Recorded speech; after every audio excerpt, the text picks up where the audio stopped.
I rise to associate the Nationals with this motion, and I offer my condolences to the families and the friends of the late Hon Ian Robinson, who passed away last Thursday at the age of 91. Mr Robinson was born in 1925 in the northern New South Wales town of Coraki, and it was here that his guiding values for an understanding of regional living were instilled.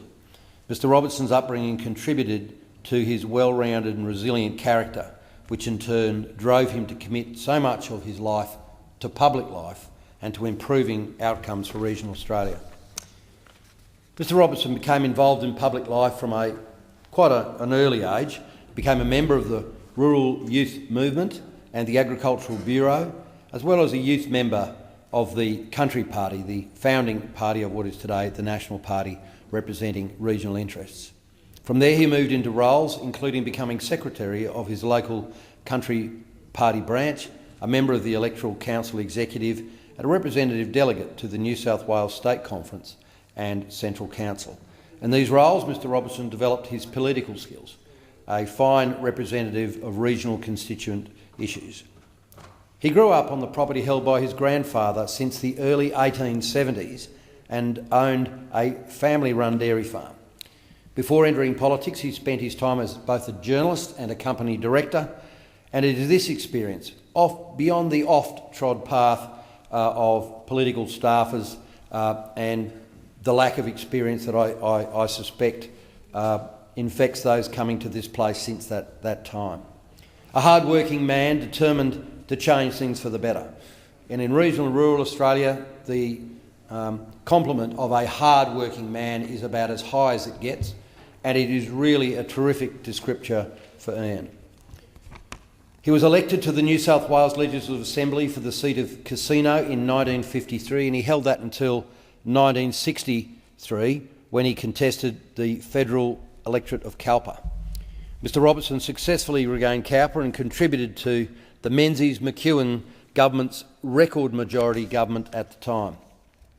Joining the House of Representatives chamber with a confident understanding of how Parliament worked, Mr Robinson outlined his interest in resolving the uncertainty between state and Commonwealth responsibilities to ensure a workable system where states accept more responsibility for financial relations with the Commonwealth.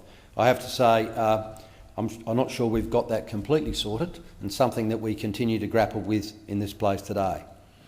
Mr Robinson in his first speech said, "No matter how sound the policy of a government may be, it is nullified unless there is cohesion between the various tiers of government in the country."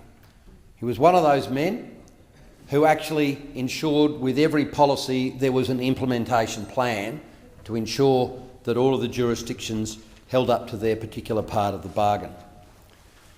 He went on to praise the government's investment in primary industry and a tremendous contribution it's made to the regional electorates.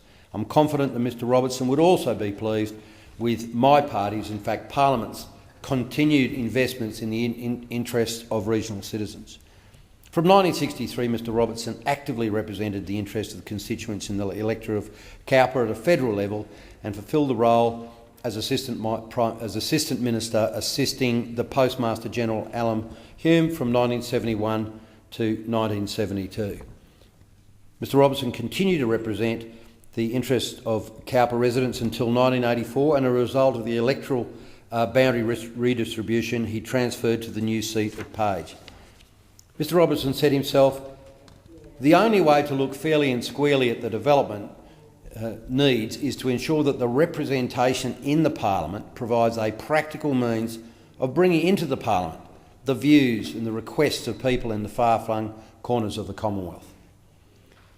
Mr Robinson's values continued in the practices of the National Party today. We are proud to represent regional, rural and remote interests in this place.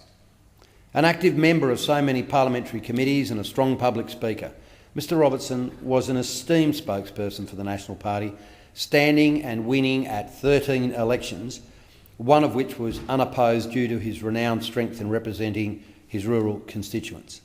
Serving in federal parliament until 1990, Mr Robinson had a distinguished career spanning 37 years, that's 10 in the New South Wales State Parliament and 27 in Commonwealth Parliament, and stands proudly as one of Australia's longest serving politicians. Regional and rural Australia is much better for Mr Robinson's contribution to the nation and our National Party. We thank him for his remarkable service and advocacy for regional Australia. Our sincere condolences go to Mr Robinson's wife Florence, his family and friends. We are the luckier for him having lived. Vale the Most Honourable Ian Louis Robinson. Thank you, Senator Scullion.